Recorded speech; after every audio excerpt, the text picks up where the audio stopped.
सलग तिसऱ्या दिवशी संसदेत विरोधक आक्रमक. आधी धर्मेंद्र प्रधानांचा राजीनामा घ्या, मगच चर्चा करा. इंडिया आघाडीच्या नेत्यांची भूमिका.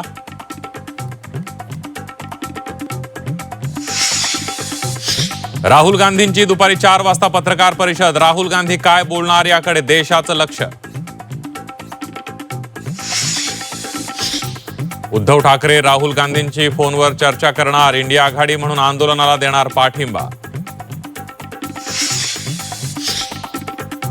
सीजेपीच्या आंदोलनाला केजरीवालांचाही पाठिंबा. विद्यार्थ्यांवर हल्ला करणारे दहशतवादी. अरविंद केजरीवालांचा सरकारवर गंभीर आरोप.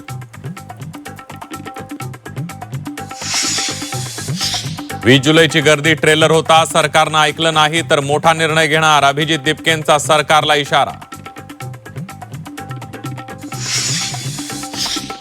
शिवाजी महाराजांचे हातात फोटो घेत जंतर मंतरवर सीजेपी आणि तरुणाईचं आंदोलन सुरू. सोनम वांगचुक यांच्या उपोषणाचा 25वा दिवस.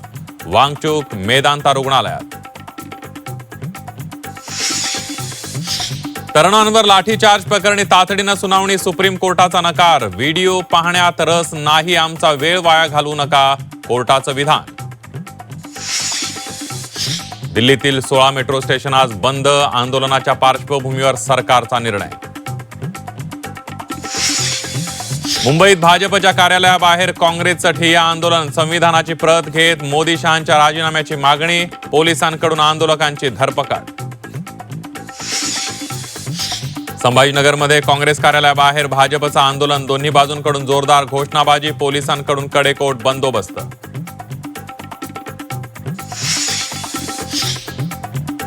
30 जुलैला कर्जमाफीची पहिली यादी जाहीर होणार. 56 लाख शेतकऱ्यांना कर्जमाफी मिळणार. मंत्री चंद्रकांत पाटलांची माहिती. आणि रत्नागिरी जिल्ह्याला पावसाचा ऑरेंज अलर्ट. मुसळधार ते अतिमुसळधार पाऊस पडण्याची शक्यता.